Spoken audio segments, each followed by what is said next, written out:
Gambia government said it had fruitful dialogue with the Market Union Task Force Committee after receiving their letter requesting the Ministry of Health to relax its latest market regulation. According to a statement from the government spokesperson of it, the government acknowledges receipt of the letter and treat it with utmost urgency. Accordingly, no sooner had the government received the said letter dated 21st August 2020 than it assigned an interlocutor to meet with the union officials. On Friday, the assigned government official had significant discussions with the president of the Gambia Market Union Task Force Committee,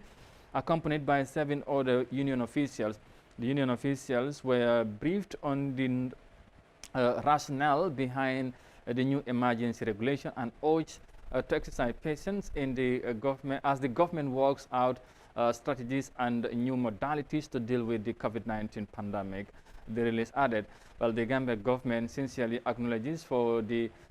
concerns raised by the Market Union Task Force Committee, and therefore the Ministerial Committee on the COVID-19 pandemic under the stewardship of the Vice President, Dr. Aissatou Touré, will address their concerns on Monday, that's today. Now, meanwhile, the Ministry of Health urges all market vendors and members of the public to continue to show understanding and compliance with the emergency regulation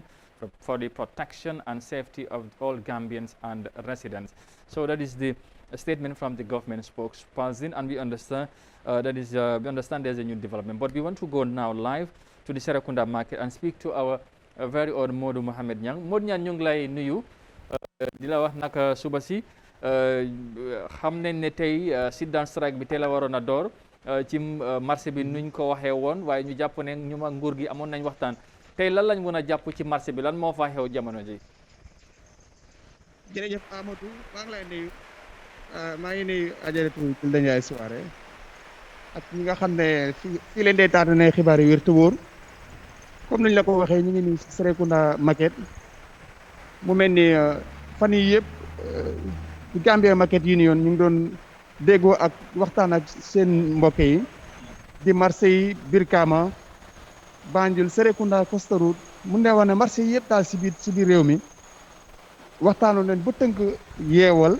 waaw bi ko defee nguur gi itam daal di leen doon woo ajuma gars yi demoon nañ State House waxtaan waaye déggoo wuñ. bi ko defee si samedi bi itam jëlee neen si ñoom ñu dañuy di local government ministre wooyoon na leen fële si KMC, waaye ñoom bu ñu fa demee fekkuñ fa mayo bi dañ ministre bi si boppam bu ñu ko koolee dafa ne dafay taw. ñoom nag loolu dañ si gis seen bopp, daf ne loolu daanaka xeebaate la because ñoom dañ dugg taw bi fay paas te ñoom ñi nga amee seen moto te ñoom ñoo leen daa fay because ñooñu ñi nga xam ne ñooy fay taxi ñuy fay ministre yi di leen jox foyal. ñi soxloo ñooñu mu ne wax ne dafay taw lu tax dugg si biir taw bi comme ñoom noonu la meeting boobu daal di tase ñoom ñu dellu si taxawoon nag si Monday bi ne daal kenn du ubbi. waaye after that wax nañ ne tam ministre of interior woo na leen den bu mu leen ooyee ñoom wax nañ ko ne moom mu ñëw fekk si leen bu mu leen fekk see si marché bi mais Mr Sonko bu mu ñëwee si marché bi waxtaan na Amadou ak gars yi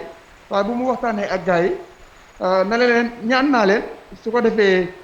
tey dimanche la comme ni démb liggéey du am waaye lu ñu doon wax gars yi mooy ne daal ñu may leen ba Monday am nañ yaakaar ne nguur gi dina leen fekk si seen bëgg-bëgg.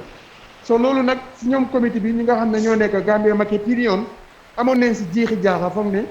si seen biir wax ne lii dafa nekk lu nga xam ne nii mun na am gars government bi def leen a play game. so ñeneen si ñoom noonu non foog Monday bi ñu saxal ko sit down strike bi waxoon dafa continuer di nekk.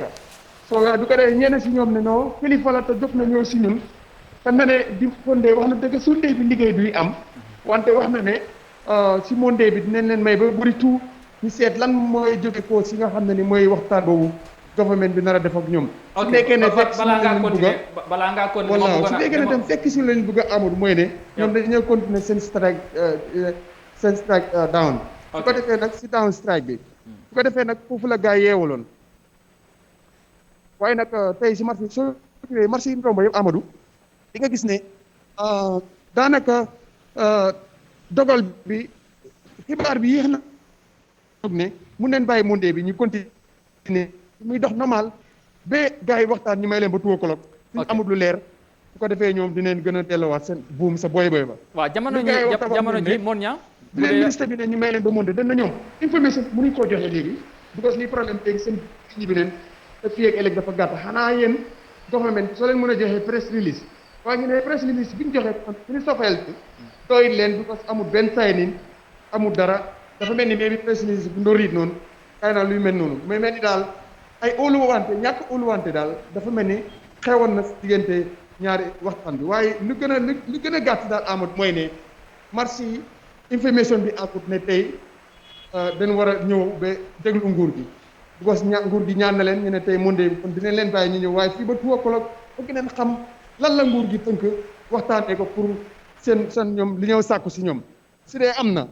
wala gars yi continuer kam su dee amul ñoom seen sit down strike bi dinañ mexone dinañ ko dogal wala dinañ jàppar yeneen bis looloo waral information bi àggu si ñu bëri moo tax marché bi wéet ñu bëri ñëwuñ because si sondé bi la xibaar bi du gaaw a àgg si ñu bëri marché in jaar yi bëri Amadou nit ñi duñ fa dee nekka because xibaar bi benn bis bi mënul àgg si ñëpp soo looloo waral because waajaay bi yàgg na mun neen wax ne depuis Wednesday nit ñaa ngi si waajaay bi monde waaye léegi nag sondé nga bëgg wax ne monde na ñëpp ubbi ba mun naa information bi du àgg si ñu bëri ak nu xëyee di taw nii looloo waral sax si ñoom am na ñi nga xam ne ñu ngi si yoon bi di ñëw pour nar a ñëw explain lu bëree bëri si yaatal bi looloo tax ñu ne dañoo ubbeegum ci Amadou waaye xam naa ne si kanam tuuti foog ñu ñëw fekk ci market union bi Gambia market union bi ñëw wala ñeent si Serekunda market committee bi ñëw ak si taw bi moo waral loolu waaye gis nga ñun ñu ngi si taw bi waaye gi nga marché bi nu mu doon war a demeewu ko marché yi yëpp yuñ romb nag daanaka tuuti ñoo nekk di ubbi parce que ñooñu ñoo yëg information bi ne mun neen ubbi tey ba ñaari waxtu ñu may government bi seet lan dogal laay jël ndax dogal boobu su dee méngoo ñoom ak seen i dogal ak seen bëgg-bëgg wala de su ko méngoo ñoom dañu delloo buum te booy ba mooy si down strike bu nga xam ne woote woon ne ko dinañ jàppaat beneen bis Amadou lii si tënk moo fi xewagum fii si Serekunda marché nit ñi ñëwuñ wante daal si kanam tuuti xam naa ne lii di market committee bi wala di Gambia market unit dina am membres yi fii ñëw di daal di jàkkaarloo ñu jokkoo neen ak ñoom si yoon bi di ñëw taw bi moo leen téye waaye xam naa ne suñ beneen jokkoo incha allah dina fekk ñooñu daal di ñëw Amadou su fekkee amuloo dara looy laajte waaw jërëjëf xam naa ne su fekkee yaa ngi maa dégg balaa ngay dem rek bëgg naa xam comme ni nga wax waxtaan nañ ci weekend bi waaye dafa mel ni nangutu amagut waaye government bi wala nguur gi nee nañ ñu may leen ba tey so right now ndax gis nga ne gaa ngee jaay ñi nga xamante ne mooy ñuy jaay ay nduga yi ñu nga xamante ne nguur gi ñoon la may ñu ubbi ndax ubbi nañ ndax nit ñi yaa ngay ñëw jëndal li nga xamante ne mooy seen nduga ak yu mel noonu ñu ko daan defee right now situation bi ci marché bi naka la mel donte ne mu ngee taw waaye ndax gis nga nit ñi yaa ngay dem di jënd ak yooyu situation bi nit ñi ñëwuñ bu baax Amadou taw bi pos na ko ak xibaar bu jamoon benn nit ñi ngay ñëw xam naa ne am na ñu yëg ne ci dogal bi ci Gambia market union bi ak ministre of interior bi nga xam ne dañ mujjee waxtaan démba ne dina leen may tey ba 2 o'clock xam naa ne dogal boobu si ñum jot a àgg ñooñu ñoo ñëw waaye ñi nga xam ne àggul si ñoom ñëwut parce que bitig yi bëri si kaw marché bi time bi moom fekk ñu ngi ubbi soo déggee na ñuy lam monde ubbi te dina am wala du am ba pare ak taw bi yow da nga naan rek xaaral nga far toog benn yoon loolu moo jàpp market bi te tax na ñu bëri ubbi jaaykati piis sam ñoo ubbi waaye black market moom foofu moom dara ubbeekuut fa waaye yeneen store yi nga xam ne ñu ngi si pegg bi ñooñu jaaykati piis yi ñenn si ñoom ñoo ubbi waaye noonu leen ko gisee tam si marché yi nga xam ne romb nañ leen lu si mel ni marché Latrikunda ak Talinding benn bit ngay ubbi kon dafa mel ni xibaar bu wane woon ne de am na nag toog bu am suñu diggante ak ministre bi soo dafa mel ni xibaar boobu àggut si ñu bëri looloo waral tam Amadou ñu bëri daal du ñëw si marché bi waaye anyway marché bi wéet na trop wéet na oto yi rek ñoo nekk di romb wéet na xam naa ne mu ngi taw bi tamit dina ci contribute waaye tey comme wax nga ne ci kanam tuuti amaana dina am ñoo waxtaanal du ñàkk dañuy dellusiwaat ci kanam tuuti foofu fekkee ne gars yi ñëw nañ waaye tey yow ban jeexital yan jafe-jafe nga foog ne te bu fekkee ne déggoo amul dugg diggante nguur gi ak market union bi ba strike bi ñu door ko yan jafe-jafe lay indi ci li nga xamante ne mooy ci situation buñ nekk waaye surtout ci nit ñi ci seen dundin ak seen nekkin jamono ji xam nga ne yëf yi tar na lool bu fekkee tamit marché bi tëj na nee nañ ñoom duñ jaay yooyu dana gën a compliqué mbir mi. dina ko gën a compliqué Amadou because lii problème bi mooy ne because comme ni ñu ko waxee rek réew mi dépense yi boo ko ndee ak bàyyi def fi jafeñ comme ni ñu ko dee waxee te ñu bëri sax dugg neen si samedi bi sooraale woon ne monde bi bu ko ajjuma bi ak samedi bi li si bëri si xibaar yi mooy noonu rek monde si down strike bi dina daal di appoon so ñi nga xam ne yàgg na ne yëg information bi daloon leen di faraatu tuuti loo xam ne mais bi dineen prépare seen boppa daal di dem dugg monde Saturday ak Sunday bi ak monde bi waaye am na si ñi nga xam ne jigéen ñu bëri gis naa leen si fajar gi am na ñu nga xam ne ñëw neen daal di dugg si diggante dem am na ñu nga xam ne ay taabal ay jaxatoo yu sew yooyu noonu daal di nduga yi daal di yóbbu mooy ñi nga xam ne nii amuñ dépense yi ñetti fan muy lu nga xam ne ni su nekkee ne déggoo amul dina metti Amadou si askan bi parce que lii problème bi mooy ne comme ni ma la ko waxee rek loxo yi fi teg gannaaw bëriwul nit koo xam ne da ngaa dem jël sa taabalu basaab jaay ko ak ay kucca ak ay pataas boo paree ndugg dem kooku boo ko bëgg a duggaloo ñaari fan problème dina am naa yaakaar looloo tax gouvernement bi tam lii mu am si taxaw seel ba nga xam ne jaral na ko ay ministre di si jóg di call di Gambia Market Union pour nar a waxtaan ak ñoom gis ne solution dina am ba mu jaral ministre of interior nga xam ne dis corona bi yëpp daanaka yëpp si mbagam na nekk fekk si leen waxtaan ak ñoom ne la may leen ñu tey di sondee la liggéey amut waaye mën tey dinañ dem waxtaan te am nañ yaakaar ne dinañ leen fekk si yéen si bëgg-bëgg bu ngeen am kon loolu xam nañ ne am na impact bu moo am coono bu muy indil askan bi su nekkee ne waa market bi yëpp si down strike bi continué te ñi si gën a doy waar Amadou mooy ne ñiy jaay mbiri lekk yi ñoom si seen bopp sax dañoo ànd si affaire bi Gambia Market Union xaw ma naka leen waxtaanee ak seen i ñooñ waaye dañoo dégg si kaddu ba nga xam ne ni Amadou jaaykat yi lekk yi sax ñoo gën a farlu pour gis ne duñ ñëw te ñooñu buñ ñëwut c'est le problème di gën a bëri so te comme noo la ko waxee rek ku amul dépense boo ko ndeeg ba nga war koo duggalu ay fan jafe-jafe dina am te nguur daf fi nekk pour aar askan bi pour daf fi nekk pour su gisee lii sonal askan bi mu faam du agsi kon bu gisee ne lii problème am na si looloo waral depuis Friday ñu ngee daan di on ñu ngee waxtaan ak ñoom waaye nii la nag bu amee kuréel gu jóg am na taxawaay bu leen neexut ak nguur foog waxtaan moo fa am te waxtaan Amadou mooy jur lu nekk te am nañ yaakaar fii balaa tout ak auditeurs ñoom lu ñu wax dogal dina ministre of interior dina leen jox information bu nga xam ne dinañ si gën a xam lu leer ne dañoo continuer seen si down strike bi wala nguur gi fekk si leen si seen bëgg-bëgg mooy normal business